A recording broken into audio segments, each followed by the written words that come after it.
안녕하세요. 주님은혜 TV 조혜수더입니다.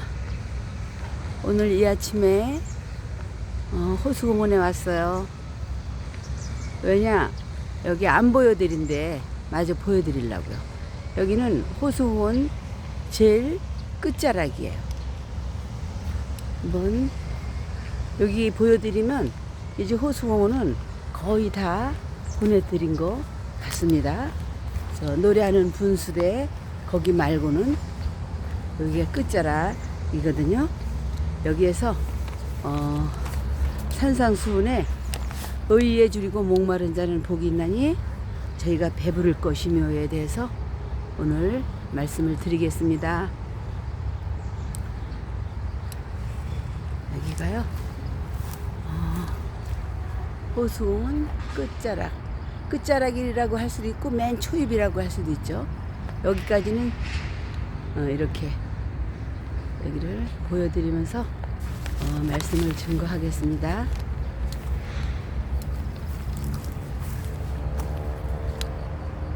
이 말씀은 무슨 말씀이냐 하면요, 의 사모하기를 줄이고 목마른 자같이 하는 자는 배부를 것이다 이 말이거든요. 사람이 가장 괴로운 것은 막 먹고 마실 것이 없는 거죠. 그래서 그런 말이 있죠. 3일 굶으면 도둑질 안 할 사람이 없다, 이런 말을 옛날부터 어른들에게 들은 것이 생각이 납니다. 이것을 절대 빈곤이라고 하죠. 3년 전만 해도 절대 빈곤에서 벗어난 때가 있었어요. 그런데 지금은 자영업자들이 다 망하고 지금은 절대 빈곤들이 너무 많아졌어요. 하루에 자살자들이 40명이 된답니다.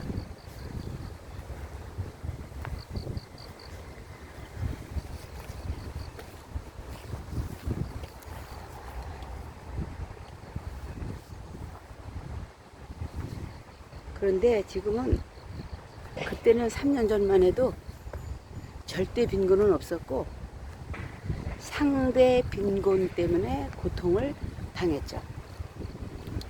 그때는 3년 전에는 설거지만 해도 먹고 살고 약간의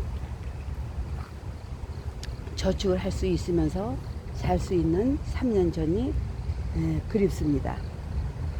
근데 상대 빈곤이라고 하는 것은 남은 자가용을 타고 다니는데 나는 버스값도 아껴야 하는,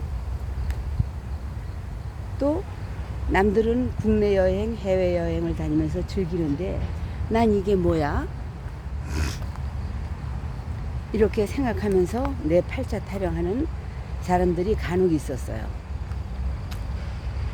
나 어릴 때 60년대, 70년대 아주 배고픈 시대가 있었는데 대한민국이 그때로 돌아갈까봐 걱정이 됩니다.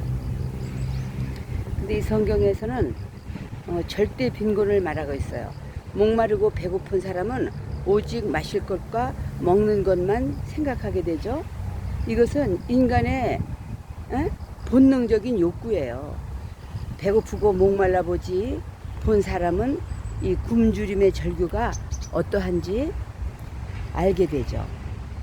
요즘은 고생 많이 했던 엄마들이 내 자식은 나처럼 고생시키지 않겠다고 자식을 위해서라면 무슨 희생이라도 하죠. 그러다 보니까 과잉 보호를 하게 되고, 근데 자식을 위한 것이 아니고 그 자식이 저만 알고 요즘은 다 그런 건 아니지만 스마트폰과 애인만 좋아하고 연령 나이가 어린 그런 젊은 사람들이 많아요. 다 그런 건 아니에요, 대개. 그래서 대한민국이, 자기 조국이 어떻게 되든지 관심이 별로 없어요. 그리고 선전선동에 넘어간 그런 청년들이 많았었어요. 7, 80년 이상 된 사람들은 춥고 배고픔, 그 보릿고개를 넘은 사람들이죠. 나도 맨땅에 헤딩하며 눈물 젖은 빵을 먹으며 살았어요. 그때 당시에는요. 그리고 여러분 눈물을 삼킨다는 게 무슨 말인지 아시는지요? 나는 눈물을 삼키고 그 전에 뭐 맨발의 청춘 그런 영화를 보고 할 때 그런 제목이 있었어요. 그래서 그때는 눈물이 눈에서 나면 입으로 흘러 들어가서 눈물을 삼킨다고 그러는 줄 알았어요. 그런데 제가 눈물을 삼키는 게 무엇인지 아주 뼈저리게 경험을 했어요. 눈물을 삼킨다는 것은 내 온몸 전체에다 힘을 넣고 목근육으로 눈물을 삼키는 거예요. 그게 무지하게 힘들어요.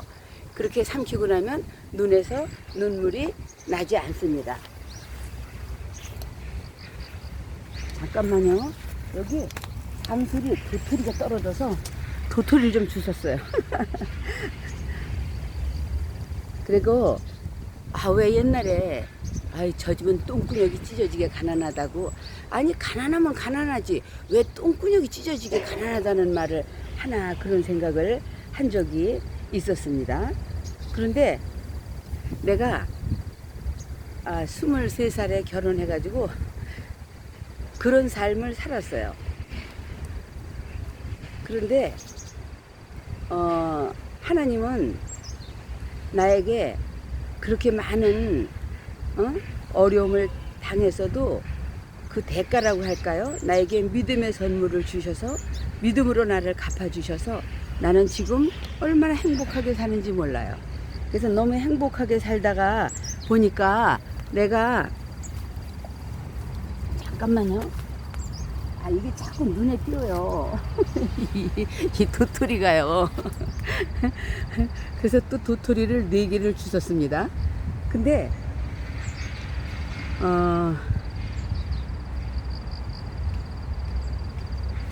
하나님께서 내가 어느 날 나 지금 예수 잘 믿고 있는 거야, 내가 신부의 믿음으로 지금 되어 있나 하고 나를 점검해 볼 때 하나님께서 내게 말씀하셨어요.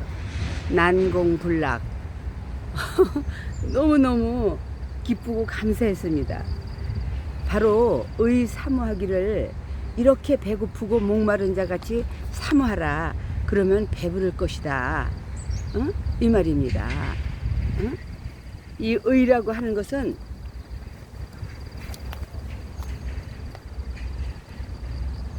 예수님을 이렇게 사모하라는 거예요. 그러니까 사람에게는 의로운 사람이 하나도 없어요.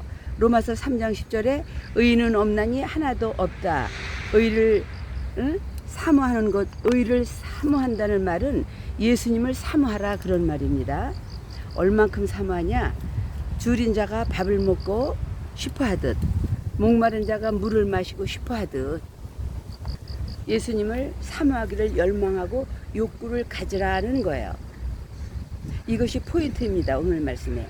이와 같이 예수님을 사모하는 자는 예수의 살을 먹고 예수의 피를 먹는 경험을 하게 되죠. 그리고 삶이 어떻게 변하는지 보라는 거예요. 이렇게 되었을 때 성령의 역사가 일어나는 거죠. 이렇게 될 때 성령의 이끌림을 받습니다. 이렇게 되었을 때에 예배자의 삶을 살게 되는 거예요.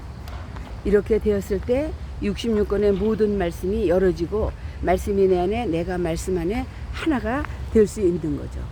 그래서 주님의 살결과 주님의 숨결을 느끼면서 요한복음 5장 39절 말씀, 너희가 성경에 영생을 얻는 줄 생각하고 성경을 상고하거니와 이 성경이 곧 내게 대하여 증거하는 것이로다 라는 그 말씀이 무슨 말씀인지 깨닫게 되는 거죠. 요한복음 8장 18절도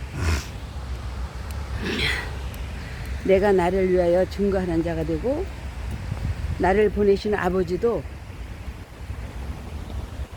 나를 위하여 증거하시느니라 그랬어요.